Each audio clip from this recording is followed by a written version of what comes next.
This audio presentation of It Works by R.H.J., the famous little red book that makes your dreams come true, a clear, definite, common-sense plan of accomplishment, is brought to you by audioenlightenment.com, copyright 2013, all rights reserved. If you know what you want, you can have it. The man who wrote this book is highly successful and widely known for his generosity and helpful spirit. He gives full credit for all that he has accomplished in mastering circumstances, accumulating wealth, and winning friends, to the silent working out of a simple, powerful truth which he tells of in his work. He shows you here an easy, open road to a larger, happier life, knowing that the greatest good comes from helping others without expecting praise. The author of this work has requested that his name be omitted. So what is the real secret of obtaining desirable possessions? Are some people born under a lucky star or other charm which enables them to have all that which seems so desirable? And if not, what is the cause of the difference in conditions under which men live? Many years ago, feeling that there must be a logical answer to this question, I decided to find out, if possible, what it was. I found the answer to my own satisfaction, and for years have given the information to others who have used it successfully. From a scientific, psychological, or theological viewpoint, some of the following statements may be interpreted as incorrect, but nevertheless, the plan has brought the results desired to those who have followed the simple instructions, and it is my sincere belief that I am now presenting it in a way which will bring happiness and possessions to many more. If wishes were horses, beggars would ride, is the attitude taken by the average man and woman in regard to possessions. They are not aware of a power so near that it is overlooked, so simple in operation that it is difficult to conceive, and so sure in results that it is not made use of consciously or recognized as the cause of failure or success. "Gee, I wish that were mine," is the outburst of Jimmy, the office boy, as a new red roadster goes by. And Florence, the telephone operator, expresses the same thought regarding a ring in the jeweler's window, while poor old Jones, the bookkeeper, during the Sunday stroll, replies to his wife, "Yes, dear, it would be nice to have a home like that, but it is out of the question. We will have to continue to rent." Landham, the salesman, protests that he does all the work, gets the short end of the money, and someday will quit his job and find a real one. And President Bondum, in his private sanctorum, voices a bitter tirade against the annual attack of hay fever. At home is much the same. Last evening, Father declared that daughter Mabel was headed straight for disaster. And today, Mother's allowance problems and other trying affairs fade into insignificance as she exclaims, "This is the last straw." Robert's school teacher wants to see me this afternoon. His reports are terrible. "You know, but I'm late for bridge now. She will have to wait until tomorrow." So goes the endless stream of expressions like these from millions of people in all classes who give no thought to what they really want, and who are getting all they are entitled to or expect. If you are of these millions of thoughtless talkers or wishers, and would like a decided change from your present condition, you can have it. But first of all, you must know what you want, and this is no easy task. When you can train your objective mind, or the mind that you use every day, to decide definitely upon the things or conditions you desire, you will have taken your first step in accomplishing or securing what you know you want. To get what you want is no more mysterious or uncertain than the radio waves all around us. Tune in correctly and you get a perfect result. But to do this, it is of course necessary to know something of your equipment and have a plan of operation. You have within you a mighty power, anxious and willing to serve you, a power capable of giving you that which you earnestly desire. This power is described by Thompson J. Hudson, Ph.D., LL.D., author of The Law of Psychic Phenomena, as your subjective mind. Other learned writers use different names and terms, but all agree that it is omnipotent. Therefore, I call this power Emmanuel, or God in us. Regardless of the name of the great power, or the conscious admission of a God, the power is capable and willing to carry to complete and perfect conclusion very earnest desire of your objective mind. But you must be really in earnest about what you want. Occasional wishing or half-hearted wanting does not form a perfect connection or communication with your omnipotent power. You must be in earnest, sincerely and truthfully desiring certain conditions or things, mental, physical, or spiritual. Your objective mind and will are so vacillating that you usually only wish for things, and the wonderful capable power within you does not function properly. Most wishes are simply vocal expressions. Jimmy, the office boy, gave no thought of possessing the red roadster. Landon, the salesman, was not thinking of any other job or even thinking at all. President Bondum knew that he had hay fever and wasn't expecting it. Father's business was quite successful, and Mother no doubt brought home first prize from the bridge party that day.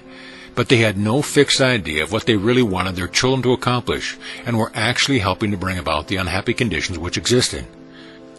If you are in earnest about changing your present conditions, here is a concise, definite, resultful plan with rules, explanations, and suggestions. The plan. Write down on paper an order of their importance to things and conditions you really want. Do not be afraid of wanting too much. Go to the limit in writing down your wants. Change your list daily, adding to or taking from it, until you have it about right. Do not be discouraged on account of changes, as this is natural. There will always be changes and additions with accomplishments and increasing desires. 3 positive rules of accomplishment. 1. Read the list of what you want 3 times each day, morning, noon, and night. 2. Think of what you want as often as possible. 3. Do not talk to anyone about your plan except to the great power within you, which will unfold to your objective mind the method of accomplishment. It is obvious that you cannot acquire faith at the start. Some of your desires, from all practical reasoning, may seem positively unattainable, but nevertheless, write them down on your list in their proper place of importance to you. There is no need to analyze how this power within you is going to accomplish your desire. Such a procedure is as unnecessary as trying to figure out why a grain of corn placed in fertile soil shoots up a green stalk, blossoms, and produces an ear of corn containing hundreds of grains, each capable of doing what that one grain did. If you will follow this definite plan and carry out the 3 simple rules, the method of accomplishment will unfold quite as mysteriously as the ear of corn appears on the stalk, and in most cases much sooner than you expect. When new desires deserving position at or at the top of your list come to you, then you may rest assured you are progressing correctly. Removing from your list items which at first you thought you wanted is another sure indication of progress. It is natural to be skeptical and have doubts, distrust, and questioning. But then these thoughts arise, get out of your list, read it over, and if you have it memorized, talk to your inner self about your desires until the doubts that interfere with your progress are gone. Remember, nothing can prevent you having that which you earnestly desires. Others have these things, why not you? The omnipotent power within you does not enter into any controversial argument. It is waiting and willing to serve when you are ready. But your objective mind is so susceptible to suggestion that it is almost impossible to make any satisfactory progress when surrounded by skeptics. Therefore, choose your friends carefully and associate with people who now have some of the things you really want. But do not discuss your method of accomplishment with them.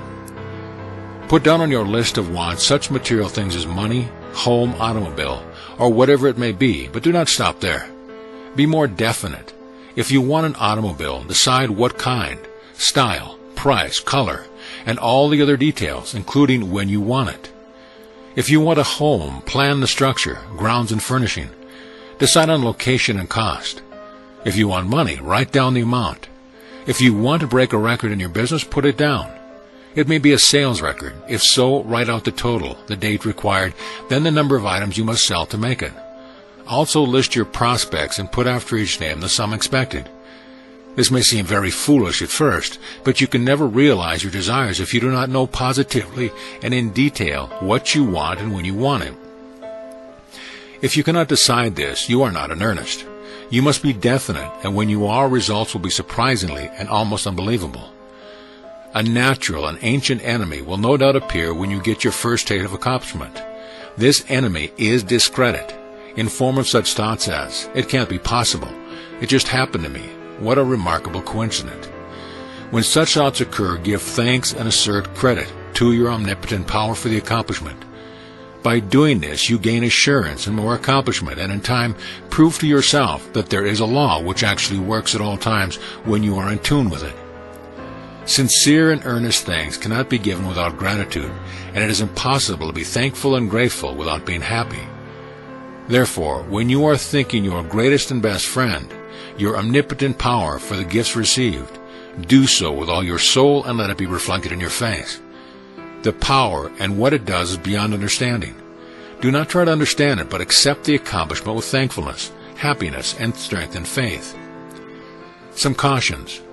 It is possible to want and obtain that which will make you miserable, that which will wreck the happiness of others, that which will cause sickness and death, and that which will rob you of eternal life. You can have what you want, but you must take all that goes with it. So in planning your wants, plan that which you are sure will give you and your fellow man the greatest good here on earth, thus paving the way to that future hope beyond the pale of human understanding.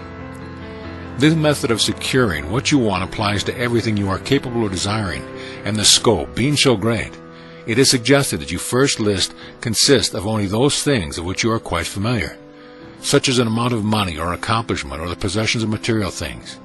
Such desires as these are more easily and quickly obtained than the discontinuity of a fixed habit, the welfare of others, and the healing of mental and bodily ills. Accomplish the lesser things first, then take the next step, and when that is accomplished, you will seek the higher and really important objectives in life.